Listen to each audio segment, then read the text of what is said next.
お母さん、ボールってさ、他にもある？何それ、大きいボールと小さいボール使うんじゃないの？あと2つくらいボールいる。なんでよ、そんなボール使うの？あんたの、もうちっちゃいその辺のもうお茶碗みたいなの使いそうなんでボール使わんとって、もう洗い物くれるだけやろ？洗い物自分でやってね。お母さん、粉砂糖ってどこ？置いて。お母さん、オーブン180度ってどうやってやるんやったっけ？あんた作んのチョコだけじゃないの？クッキーも作んの？それ、もう貸してお母さんに。完成。ご飯お母さんがほとんどやったけどね。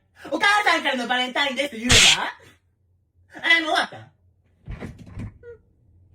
おかえりパパ。バレンタイン作ってんのか。うまそうやな。もうパパ触らんとって。パパの分はそっちの失敗した方と割れた方から取って。あんたそれだけ一つ、丁寧にラッピングしてるけど、何よ、えらい綺麗やん。どうした？別に誰にあげんの？